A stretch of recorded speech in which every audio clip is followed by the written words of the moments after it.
They actually spelled my name right. Do we have one more in the room that what? Who are we missing? No, we got 5. Don't, what are you doing? Stop it. Is that yours? Just take it down here. Oh, is that right? Take it to your face.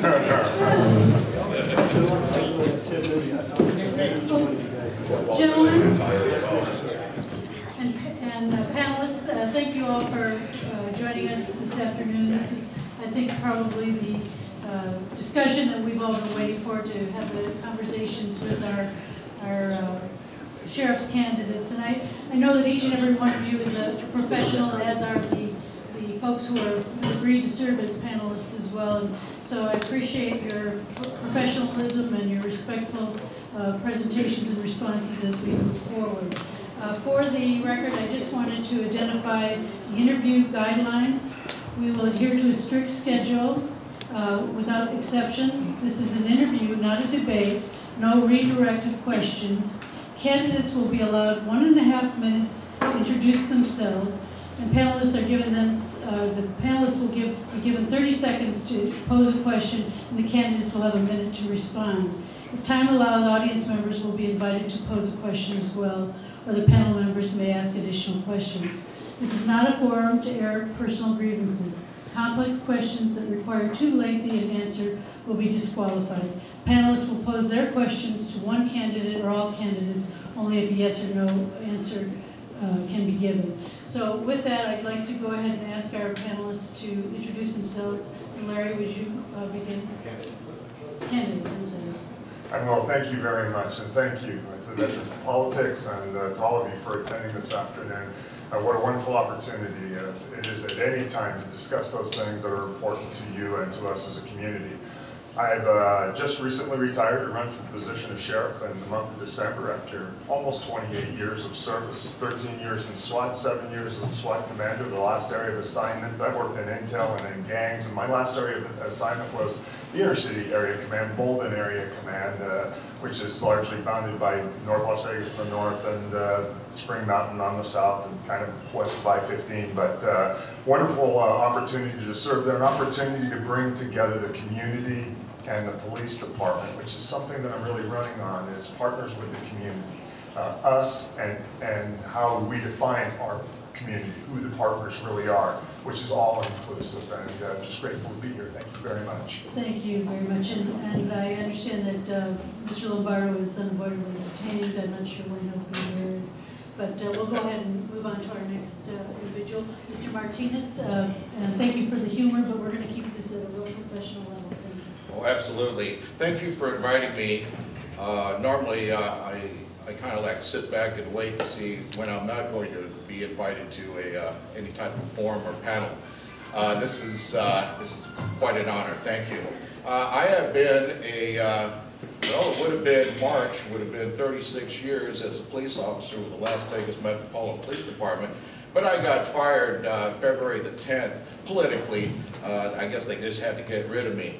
Back in 2010, I refused to lie about a criminal incident that went down, and since then I've been retaliated against. I had to file a federal lawsuit in 2011, January, and from that lawsuit, some very sad things have come up.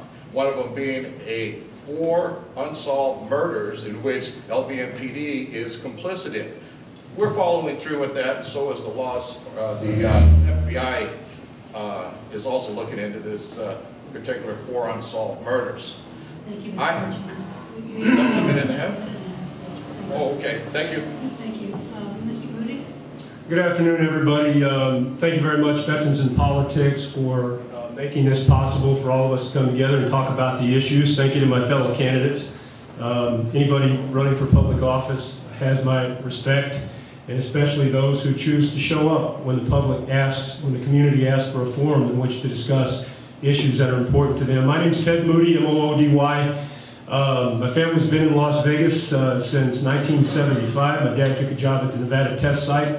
Graduated from high school here in 1979, joined the Marine Corps, Spent 4 years in the Marines, came home to Las Vegas in 1983. Within a couple months, I was hired by Metro. Spent more than 30 years on Metro during that time, raised a family, got my bachelor's degree in psychology from UNLV, got a master's degree from the United States Naval Postgraduate School. Worked my way up through the ranks at Metro, and when I chose to leave in July last year, I was the assistant sheriff for operations, which made me the number 3 guy in the organization, and I've been in that job for more than 5 years. I've had the honor and privilege to work with many talented and dedicated men and women at Metro and to implement some highly innovative programming to advance reform and change within the organization, to include our crisis intervention team, our reality-based training program, and yes, I led the charge at Metro during 2012 and 2013 to completely overhaul and reform Metro's internal civilian use of force review board. Reducing police use of deadly force is my greatest passion. And I'll leave it at that and look forward to your questions. Thank you very much. Thank you, Mr. Moody. Mr. Page? Hi, my name is, I go by Nick Page. I've been with Metro for 8 years. This is my second career. Unlike a lot of you men and women, I did not serve in the military. I was able to get a job as a pilot with United Airlines right out of college, and then got draft deferred. My son, who's also with United, never had to serve. When I retired from the airlines after 37 years, I felt a little guilty about the great life my family and I had had, and never been put in any jeopardy or done anything really for the community. The opportunity to become a police officer for Metro presented itself, and I started 8 years ago this month. I was 62, right now I'm almost 71. I decided to run for sheriff, not with any aspirations of probably making it at all, but I wanted an opportunity to speak out about what's going on with the police department and how it affects the community and everyone within. Thank you. Thank you, Mr. Page. Mr. Roman? Thank you. Thanks to the veterans for having us here today. Can you get closer to your microphone? Yes. Well, you're welcome. Sorry. My name is Bill Roman, and I'm running for Clark County Sheriff. I have police experience. I was in the military as a military police officer from 1965 to 1968. I was honorably discharged in 1968. In 1971, I joined the New Jersey State Police. I served a total of about 8 years as a police officer. For the last 30 years, I've been in corporate security management. And there are a number of reasons why I'm running for sheriff. The main reason I'm running for sheriff is that I believe that Metro management has failed, excuse me, in their leadership responsibilities by not holding police officers accountable for actions those police officers take outside of police policy. Sorry for the voice, I have an issue. So that's why I'm here, and that's what I believe in, and that's why I'm running, and I appreciate being here. Thank you. Thank you, Mr. Roman. We're going to start in the middle with Ms. Crippleton. Good afternoon, gentlemen. My question to you is, most of you, if not all, say you want things to change, particularly when it comes to deadly force.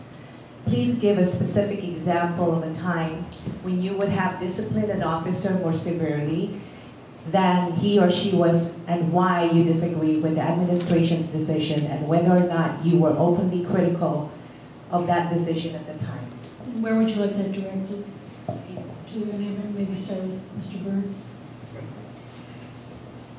There have been a number of incidents that have caused the community concern, and I will tell you internally that back in the year 2003, I was one of 4 individuals that was, as a SWAT commander then, put together a group to review the way that we investigate and use force. Now, everybody understands that the bottom rung of that ladder is to be justified, legally justified, and a lot of people roll their eyes when they hear how low that rung can be.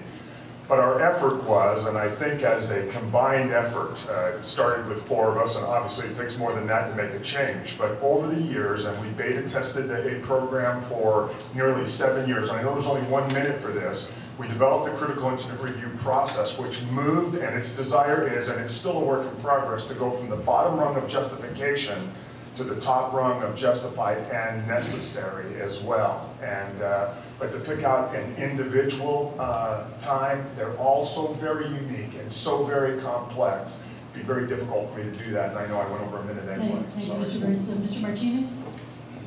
I have proved it in January of 2011 that I have stepped up to the plate and tried to expose the corruption and greed and avarice that this department has become.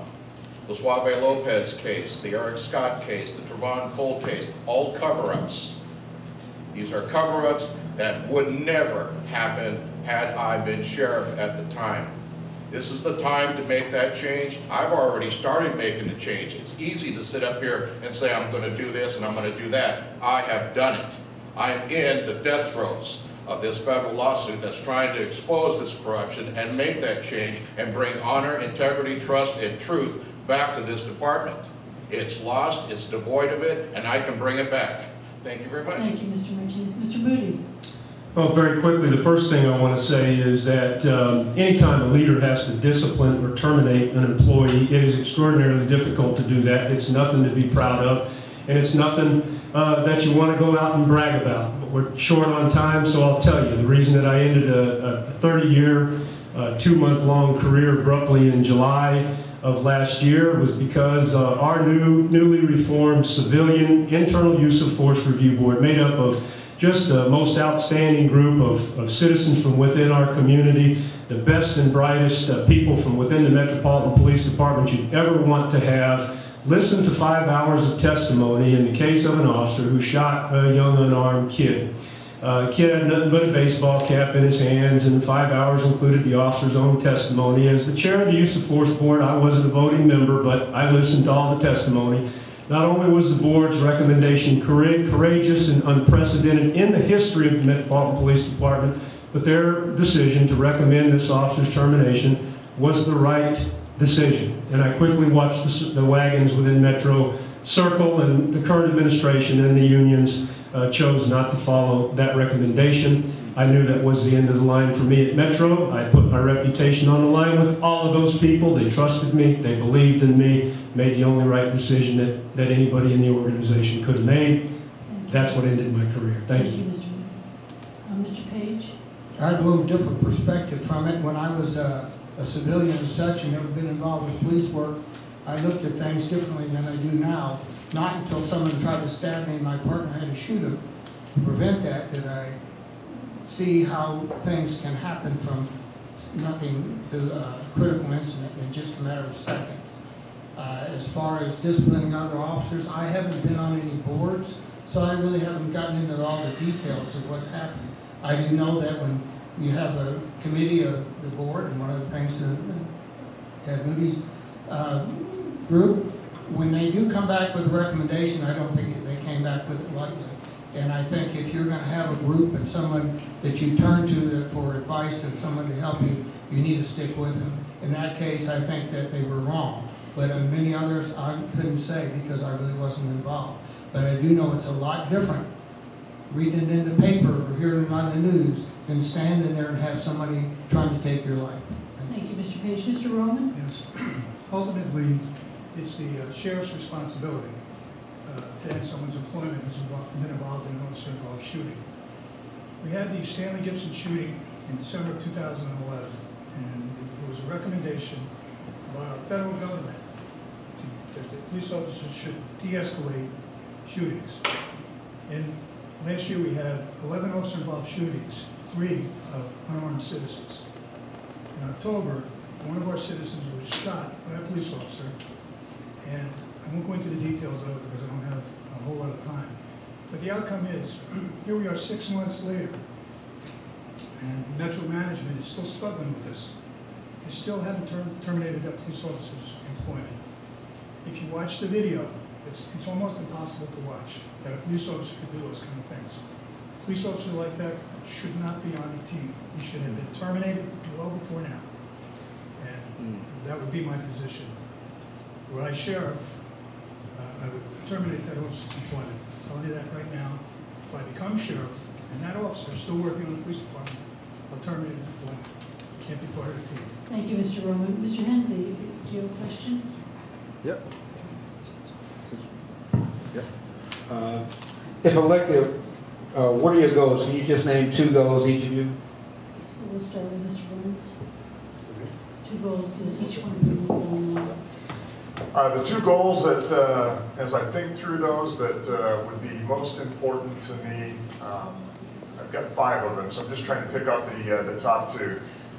The first, I really truly believe, is to create a true relationship, partnership with the community, everyone. We strive for transparency, and that would be easy for me to use that one because that's a very good one. But in reality, and I've used an example many times before, real transparency comes through an open relationship, not through an event. And a relationship is a process. And it's something that we've strived to do for many years, been successful in certain quarters and certain times, but a lot has happened that has taken us away from the community. So number one, to move us back into the realm of that true partnership with the community.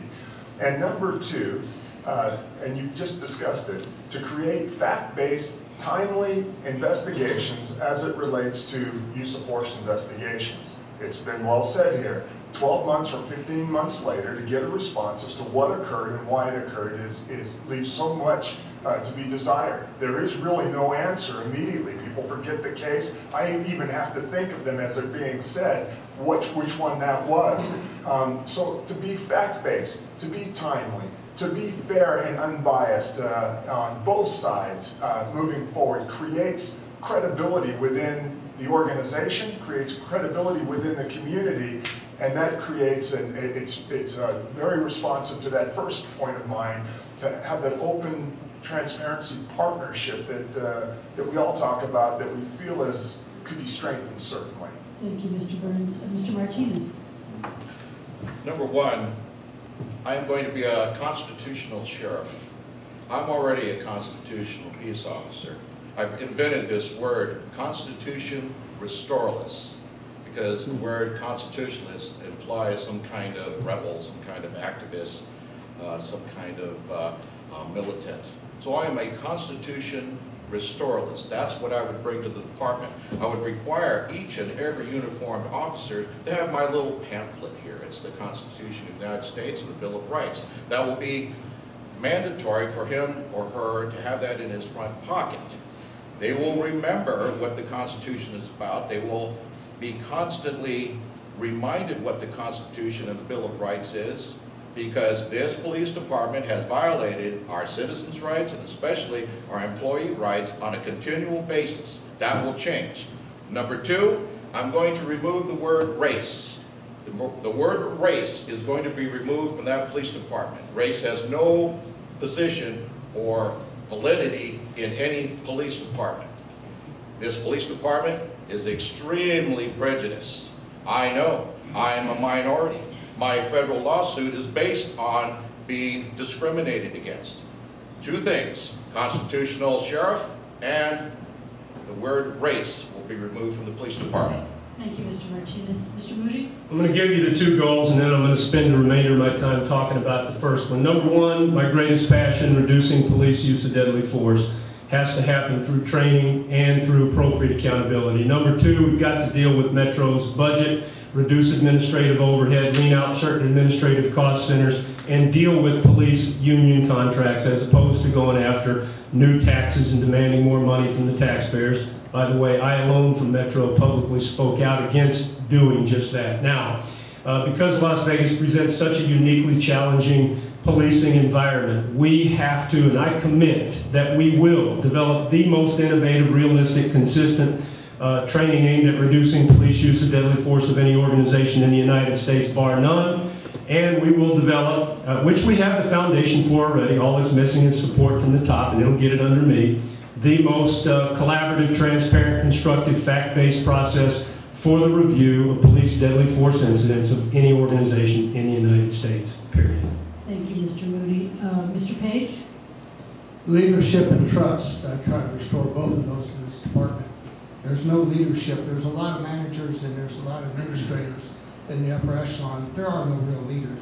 A real leader knows how to not only lead his people, but to interact with the community and make them feel better about themselves. Trust in that you can't go around like the sheriff has done for 2.5 years and say we can't hire any officers. We haven't had any officers hired until just recently. For 2.5 years, you, the citizens, suffered because we were down on officers, and the officers that were working suffered because they didn't have people to back them or to go out with them. We were told there was no money.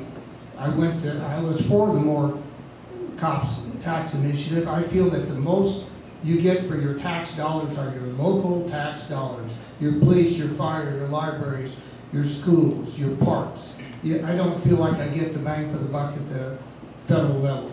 However, back to the going where we need to be is we need to have officers hired and we need to be told the truth. We didn't receive any new money and now we have a bunch of new people starting academies. I don't know how that happened. Thank you, Mr. Page. Mr. Roman.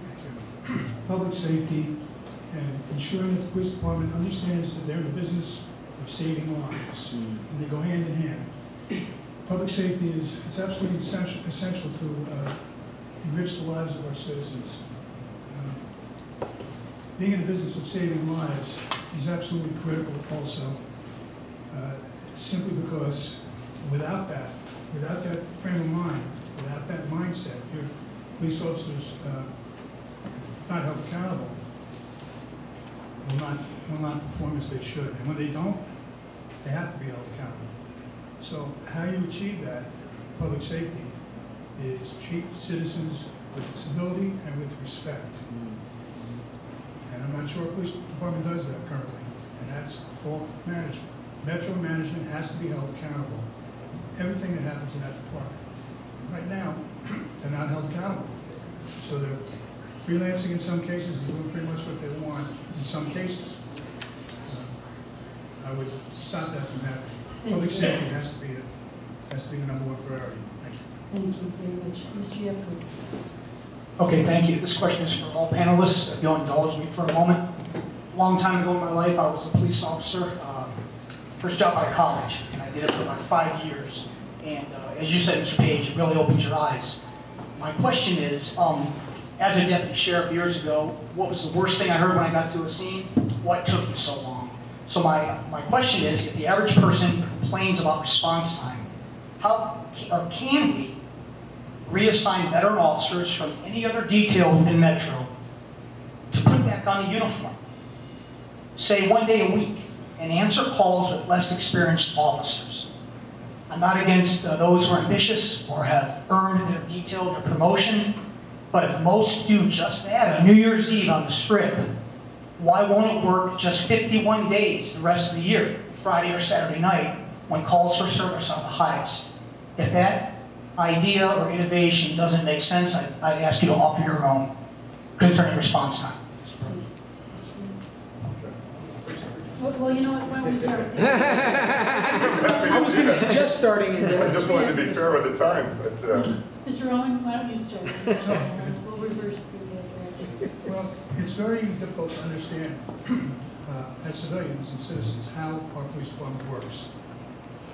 Currently, believe it or not, there are more police officers in the bureaus than there are uniformed police officers on the street. In fact, some of the squads that we have, I learned that if they have 5 or 6 officers uniformed in the squad, they also have 5 or 6 who are not in uniform.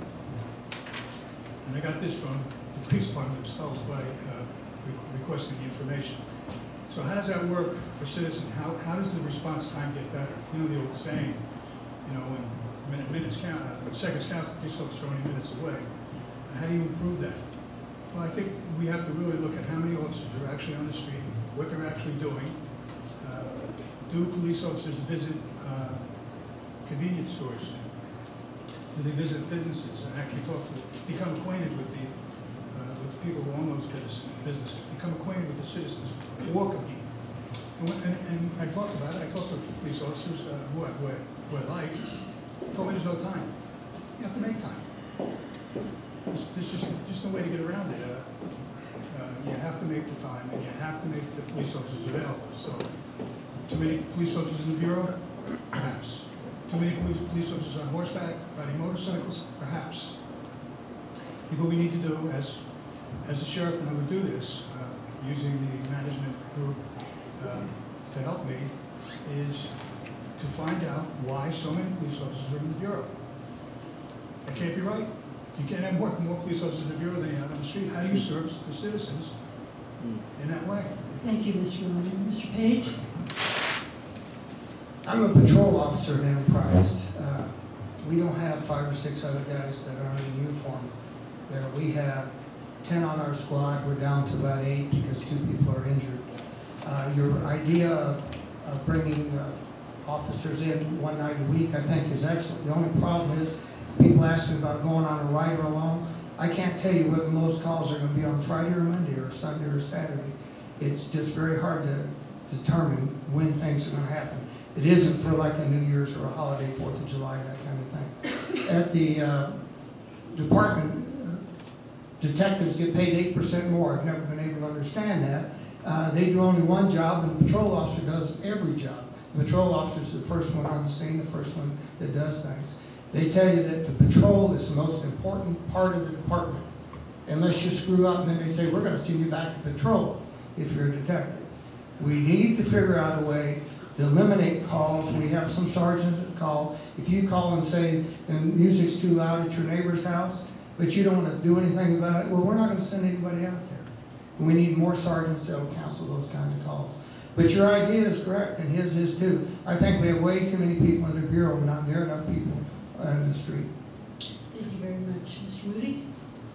So the question is not as simple as it seems. When you talk about response times, you got to discuss categories of call. You call 911 here in Las Vegas, you're going to get a cop in 5 minutes, almost every time. But if your house has been broken into and there's not a suspect there, it's safe. If your car's been broken into, if your business is broken into, it's a completely different story. The reality is you may be lucky to get a police officer there at all. So there's no silver bullet to solve the problem, but there are a couple of big things that we've got to look at. We've got to look at Metro's business model, the manner in which we deliver police services, and that does involve a comprehensive look at how commissioned police officers and support personnel are deployed throughout the organization. I don't agree that at this moment in time there are too many people assigned to the various investigative functions. I know for a fact they're all stripped down, they're all at skeleton levels. Now when you start looking at investigative functions that we are providing, could some of those be eliminated on some shifts? Could some of them be eliminated altogether? Those are bigger questions that are going to require much more in-depth analysis. We've got to do everything we can do to make sure that our patrol squads, which are also very thin, are as well staffed as they possibly can be. But here's the most important part, and I'm going to end with it. Response category profiles. Response times are not just a function of big police officers being busy. They are a function of priorities assigned by the agency to certain types of calls. And that has to be looked at and changed. Thank you, Mr. Moody. Mr. Martinez? I was listening to the other candidates' response. One of them is the patrol function. Okay, the patrol function is the most important, and it is the backbone of the entire police department. Anybody who promotes to sergeant, lieutenant, captain, and above are no longer police officers. They are policy enforcers. They are administrators, supervisors. They don't do police work. The only people that do police work are the patrol force and the investigative services. PSU, that's just plainclothes police officers or plainclothes patrol officers. As your response time, it's just basically priorities, or which is more important, a burglary that who knows when it occurred, several hours before, or say a robbery in progress.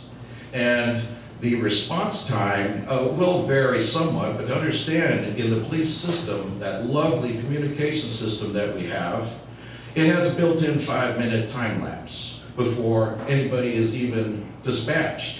So you have a built-in delay in these kind of things. And that's just technology, just like our $42 million radio system that somebody adopted, which also had a flawed history, had lawsuits all over the United States. Money, again, another $26 million to try and repair it. Would you believe that you can't even hear another unit's conversation? The only conversation you can hear now are the dispatcher.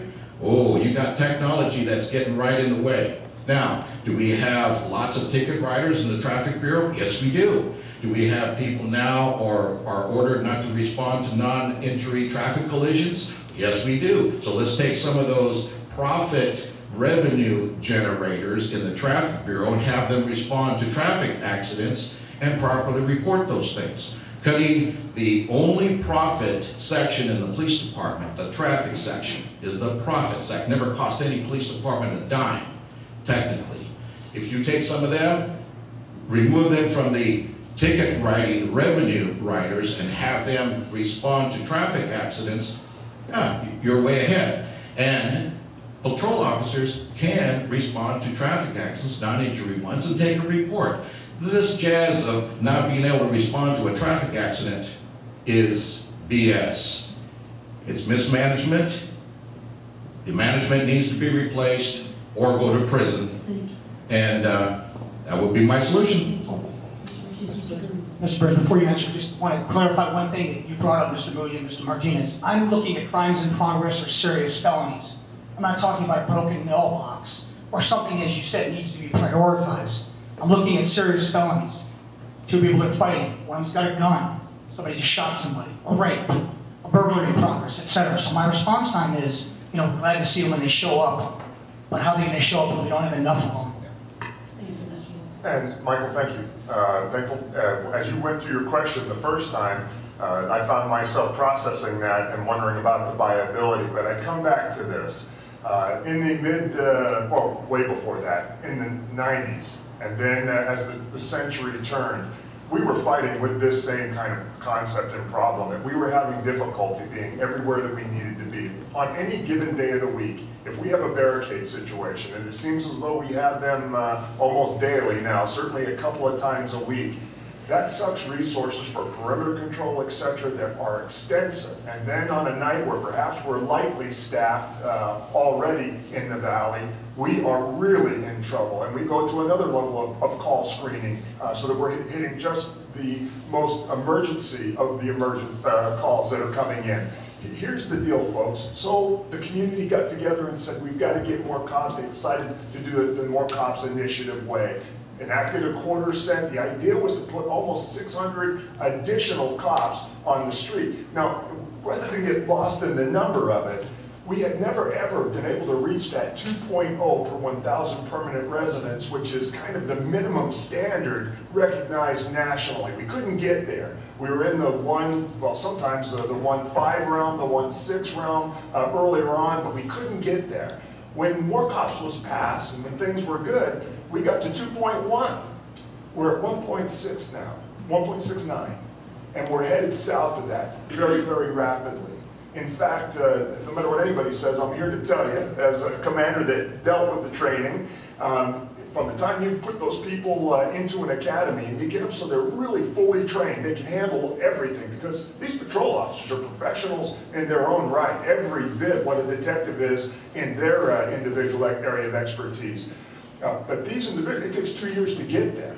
And we're behind it. We've got to figure a way. It'd be lying to you to tell you that there's some way to solve this without adding to the additional number of cops that we have in the agency. We're really hurting in that regard. And we're going to come back to that, whether I'm the sheriff or not.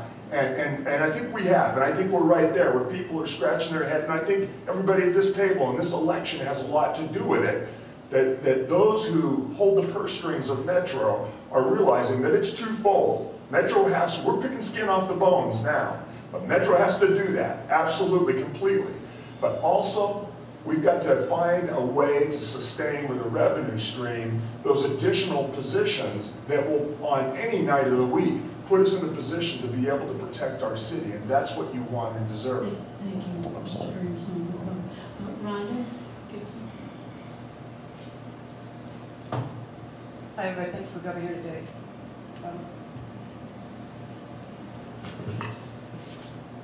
What changes, if any, will you make to guarantee that another incident like my husband's, Stanley L. Gibson, the shooting of my husband, he was justified number 143 per Sheriff Gillespie and Chris Collins. What can you guarantee me that this will never happen again, and it cannot ever happen again? Let's start with Moody. There's only two ways to reduce police use of deadly force, and that's through training and appropriate, meaningful, transparent accountability. I've been working on this stuff for the better part of the last decade. As a lieutenant, I started our crisis intervention team here, the first program of its kind in the state of Nevada. The goal of that program is to reduce violent outcomes when the police have to interact with people who are mentally ill or in emotional crisis. Are we where we need to be? No. Does it get the support that it needs from the top in the organization? No, but I'll tell you this, our 1,200 men and women that have been trained in that program since then are working very hard every day, and they have saved thousands of lives in the past decade. I started our reality-based training in 2012 in order to help frontline officers reduce the need to use deadly force through teamwork and innovative training being realistic, scenario-based training that reflects the actual conditions that police officers face on the street. Is that getting the support it needs at Metro today? That's all it's missing, is complete support from the top. Whether anyone wants to admit it or not, the other side of it is appropriate, meaningful, transparent accountability. We've got to raise the bar of performance, not lower it. We've got to increase transparency and voluntary collaboration with the community. Those are the only ways to make it possible for good cops at Metro to do an extremely difficult policing job here. There's no shortcut. It's not protectionism. It's not isolationism. Anybody says it is, my opinion, is just not a true leader. That's the only way to do it. Thank you, Mr. Moody. Mr. Page? I'm very sorry for what happened to your husband. It should have never happened. We all know that it shouldn't have happened. It happened because there was no leadership there. There were a lieutenant and a sergeant, some other people, but there was no real communications and no plan. They shouldn't have done what they did. At the time, they should have had SWAT come out. He was going nowhere. When I was in my previous job, we had a course called Command Leadership Resource Management. And what it was, just because you're the head man, if you have other people there with you, talk to them, find out what they recommend, what their plan is. And maybe they'd all stand up and say, hey, we need to call SWAT out here. But if you don't make that environment where people want to respond to you and want to help you out and make your decision so you can make the right decision, especially when time is not a motivator. We had all kinds of time in that situation. It comes with training, it comes with communication, and it comes with a feeling that we need to protect people's lives. Thank you, Mr. Page. Mr. Roman? Yes, also I'm sorry for your loss.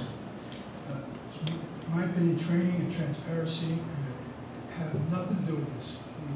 Two of those police officers that were involved in that shooting were trained on crisis intervention. Can't excuse my voice. And it didn't help. 30 minutes they struggled with what to do, and they shot the poor man to death anyway. And if we think that change has actually happened, we had a shooting in October of 2013 of a citizen who was shopping in a convenience store. A police officer enters the store at the point of a gun and tries to enforce the law at the point of a gun. I mentioned it before, that police officer is still on his police department almost 6 months later. So where's the accountability? That police officer needs to lose his job. He should not be a police officer. And that's how you get true accountability. Because if police officers enter into that situation, and instead of de-escalating it, they themselves escalated, and it results in the shooting of an unarmed citizen, that police officer has to be held accountable. And that's how you make change, and it hasn't happened yet. We need to get involved with that. Thank you, Mr. Roman. Mr. Burns?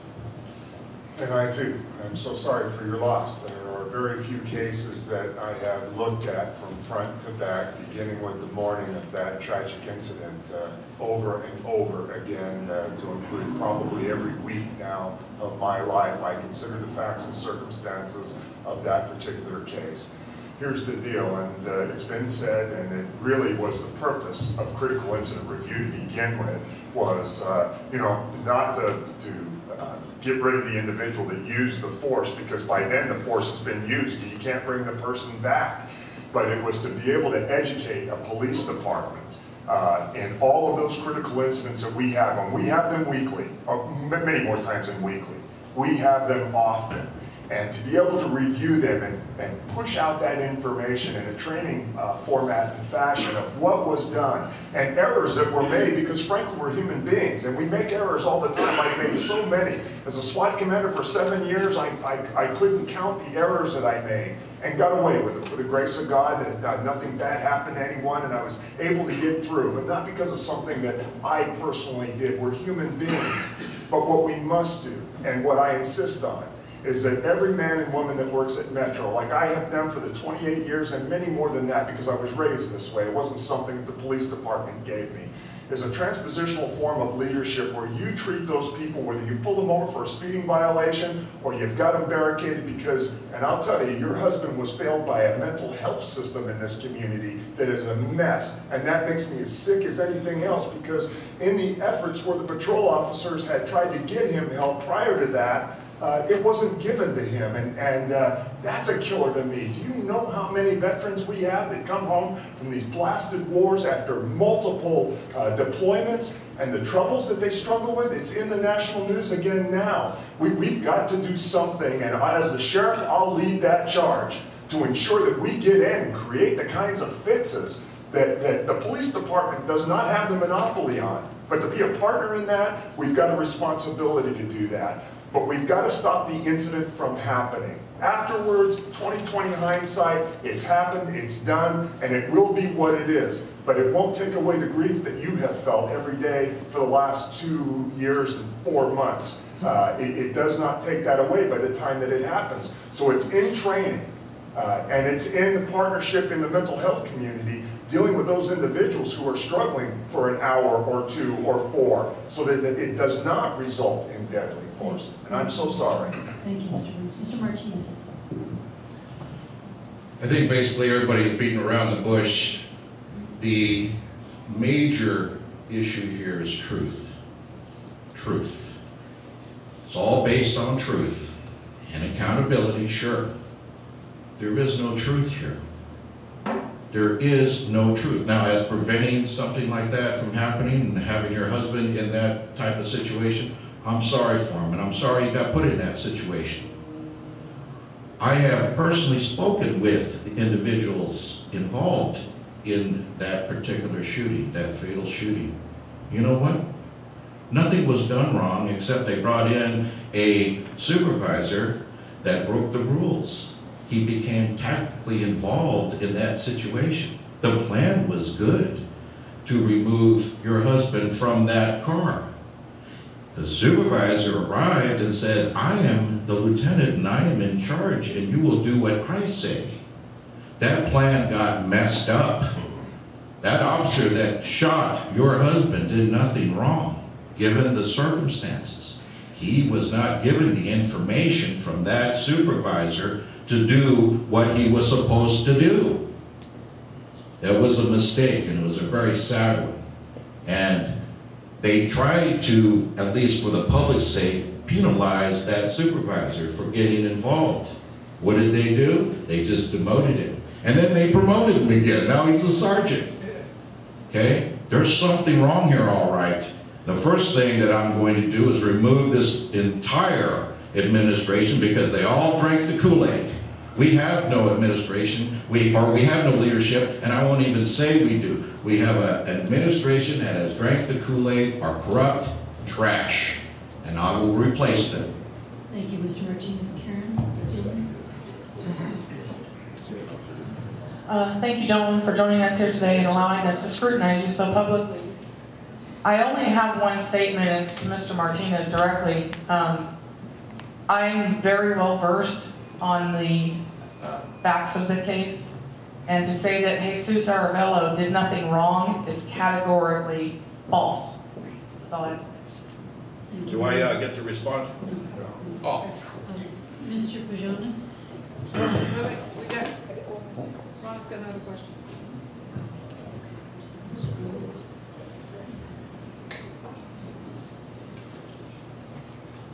We can come back. How do you plan on to raise the bar on performance when it comes to officer incidents on accountability? How do you plan on wanting to raise the bar? Would you restate that? How do you plan to raise the bar for performance when it pertains to officer-involved shooting and accountability? Let's start with Mr. Page. I think the bar's already being raised. I will have Sheriff Moody on the back because reality-based training is an excellent tool. When I was a pilot, training was everything, and we did every kind of simulation you could imagine. But you couldn't cover everything, and you still can't. It's the same way though out on the street. We react, we don't act. We wait till something happens most times. And the training that is started up, the change in use of force all of right now, It's very cumbersome compared to what it was in the past. It is a real improvement because where it was when I started the academy 8 years ago. I think we're headed in the right direction. I can't run down the department every way because there are a lot of things they are doing great. And this is one of the things I think they are doing better. Do we still have officer involved shootings? Yes. But I think we're having less, and I think we'll have less as time goes on. Thank you very much, Mr. Roman. So, reality-based training, since it was first developed back in 2000 by Jerry Kelly, has not worked, obviously, because we've had situations where trained police officers have done things outside of policy. The key for me is accountability. We don't have that. And until we get that, until police officers know that if they shoot an unarmed citizen, they're going to be held accountable for it, it's possible that poor performing police officers, like the police officer who shot the citizen in the convenience store, long after the shooting of Stanley Gibson, he was not held accountable. He's still not held accountable 6 months later. It's ultimately the sheriff's responsibility. The only way to get people to understand is to hold their feet to the fire. And you do that by holding them accountable for the things that they do that are outside of policy. To me, it's a simple matter. 18 months, and Jesus Arevalo was finally fired. It took him 18 months, and now we're 6 months into the shooting of an unarmed citizen, and they're still struggling with it. Do it. Terminate his employment. Other police officers will think twice, because this job as a police officer is a great job. They're well paid, the benefits are great, working conditions are great, and we have a lot of really good police officers who are being hurt by the few that aren't so good. Thank you, Mr. Roman. Mr. Burns? Well, I won't take long because it's been said time and again, you'll hear the word training. And training, I'll only add one piece to it is that anytime you've been trained in a college class or in some testing that you've done or some improvement that you've been tested at the end of that training. And that becomes a critical part of what the training needs to be. I will tell you that I have a real concern here as we take a look at what we've done in our budget. We've cut it well over $50 million over the last 5 years as we have struggled as a community. One of the first places to get hit is training. We don't send people away for training much anymore if you're outside of executive staff. We talk a lot about training. We need to explain to you that coming with training is a price with that as well. And it's important. We've all said it, and I think we'll all reiterate that. And yes, the reality is to be able to hold accountable, but you know something? Before you hold somebody accountable, you've got to have an honest, competent review of what occurred. And I'm here to tell you that in the days of the old coroner's inquest, which we don't have anymore, my opinion is we've gone backwards from that time. The reality is we worked very, very hard.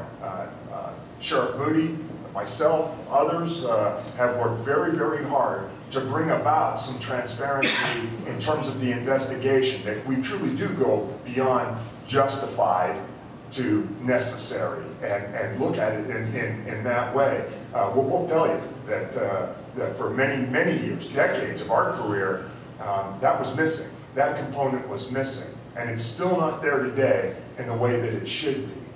Thank you very much. Mr. Martinez. You notice that nobody's talking about replacing the corrupted trash that we have as an administration, as a police department right now. Okay, I'll bring up another one about accountability. 2007, December 5th, Officer Kevin Scott Daly, 39 years old, doesn't show up for work. 3 weeks after he didn't show up for work and no one really paid any attention, they find his burned out car by Lake Mead. Henderson Police Department and Metro go out to recover his car. Life goes on. His co-workers form a voluntary search party to go out where his burned out car was, and they find his severed head. Did this even make the news? No. Is there an ongoing investigation? No. What is wrong here? This is like super cover-up. These are the spin doctors. The police department, on the whole, the real cops, they're okay. They really are. It's this trash administration that keeps developing this police culture that's taking everybody down and is lying to everybody. We don't need any more cops. We don't need any more cops tax. We just need somebody that's going to lead this police department and do the right thing. Be a constitutional sheriff and make sure that the truth is always told. Thank you, Mr. Martinez. Mr. Pajonas, you have a question? I haven't answered this question yet. Oh, I'm sorry, Ted. Okay, I think I'm the last one, right? Yes, I'm sorry. Yeah, so, people can say anything. And so I just urge you to Google our names and do your own research. Find out what role each of us has played in bringing about reform and change within the Metropolitan Police Department. Have we been obstructionists with regard to use of force review reform, or have we been part of the solution?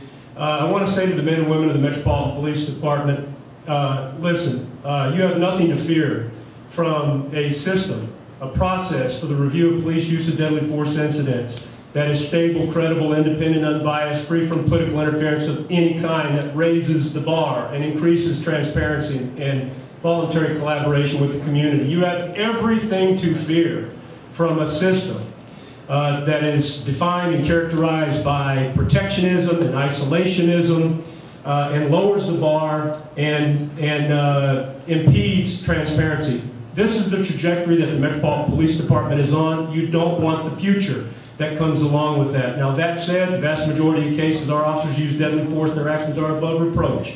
I have the dubious honor of telling you that the board that I built for accountability recommended that the only 2 times that a use of force review board in the history of the Metropolitan Police Department has recommended termination for an officer for gross inappropriate use of force is my board. And that was in the Chicago-Austin case, and it was in the case of Jesus Arevalo, and including the demotion of that officer, the lead officer out there. Tragic, unfortunate, terrible for everybody involved. The thing that's missing, the foundation's there, and a couple of these candidates have even acknowledged that. The thing that's missing is support from the top. Honest, independent leadership at the top that truly represents the interests of this community first, rather than that of the police unions, rather than that of other special interests. That's the only way you get there. That's it. Thank you, Mr. Moody, and my apologies for cutting you off. I forgive you. Okay. Okay, now, Mr. Pajonas. Deborah, I have a statement, some theatrics, and then questions for everybody. So first thing, gentlemen, we meet again. I've shared with most of you that, how important this race is, your race is. I have 3 major issues right now with the Sheriff's Department. The first one is the egregious spending. Second one is the extreme use of lethal force. And let's just talk about those 2 for a moment. But the other thing I kind of want to segue to is this, and I've kind of talked to a lot of people before we did this panel and after the Clark County Sheriff's debate that we held. When I grew up in upstate New York, and when we saw police officers, we got a warm and fuzzy feeling. We did. They were partners with the community. They helped us out. They weren't there to try and arrest us and try and harass us, for lack of a better term. But when I'm in Las Vegas and I see in my rearview mirror a police officer, I'm thinking, okay, is my license up to date? Do I have registration? Had I been drinking? Have I done anything wrong? Is there anything that I should be doing wrong? I want to involve everybody. I need everyone to stand up for me real quick, please, if you would. Can we stand up too? We've been sitting here a long time. Yeah, please, stretch your legs. You guys are included in this. So if everyone can stand up, here's my question. I want people to sit down who feel comfortable and feel a warm and fuzzy feeling when they see a police officer. Sit down if you do. If you do. Oh. There's only a handful. There should be no one. When you see a police officer, you should feel comfortable. You should feel security, safety. So my question is, this is a problem. What are your solutions? What are you guys going to do to become, Mr. Burns, you said before we need to be a partner with the community. Right. And I've heard a lot about training. I've heard too much about training. I want to hear more about common sense. Okay, and just, so you guys tell me what you want to do to solve this problem. And before we move forward, just in the interest of time, we have another group coming in about, 15, 20 minutes? We've got 20 minutes. 20 minutes, so just if we could be succinct, I'd appreciate it. So, Mr. Burns, if you want to start. Thank you. I think the #1 indicator of future performance is past performance. Last 3 years I had the inner city area command. Relationship for 40 years, not for a few, has been abysmal between that community and the police department. I was near the end of my career, had all these successes, but here I'd been given this opportunity to really make a difference and wondered if I could make a difference or not. The reality is that 3 years later we made a huge difference. We went from all of what you said that people feel now about the police department and so much more in that community. There was no partnership whatsoever.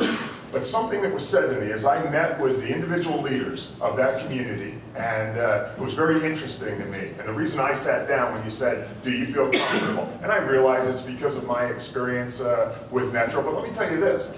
I met with some of the individuals who had the most difficult time in the world with Metro for their entire lives, resented some of the contact that they had had, but would always tell me, but I'll tell you what, somebody's shooting at me, somebody breaking into my back window in the middle of the night, coming through on the other side, I'm dialing 911 and I want them to be here right now. I mean, I want them here, meaning the police department. And I think that becomes our basalt layer. I think each of us at our very bottom line layer, when we're in trouble, we expect to dial 911 and to feel good when the officers get there. Hopefully it doesn't take 5 minutes, but when they get there, to feel that comfort that now we've got some support because we are good people. And there are more of us than there are of them, those who would do something wrong, whether they're on the agency or in the community. And I think that building those relationships together, building that trust together, it was mentioned, to get out and to see a store owner and to get out into a community. I had a rule for my officers. I didn't care if it was a 3-year-old or a 83-year-old. I didn't care if it was a business owner or a homemaker. But what I wanted you to do during the shift is take a couple of opportunities to introduce yourself to somebody.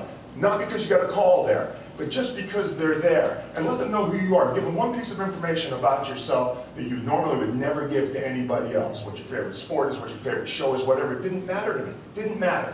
And you didn't have to worry about the other side of the conversation because it would happen. And in that simple exercise, relationships would be developed. And I'll tell you, we went from a community who a room full of people could witness the shooting and nobody saw anything when we interviewed people, to folk who came to us and said, can you help me relocate? I was standing there, I saw the shooting, and I know you can't arrest him. He's been out on the street for a month without a witness.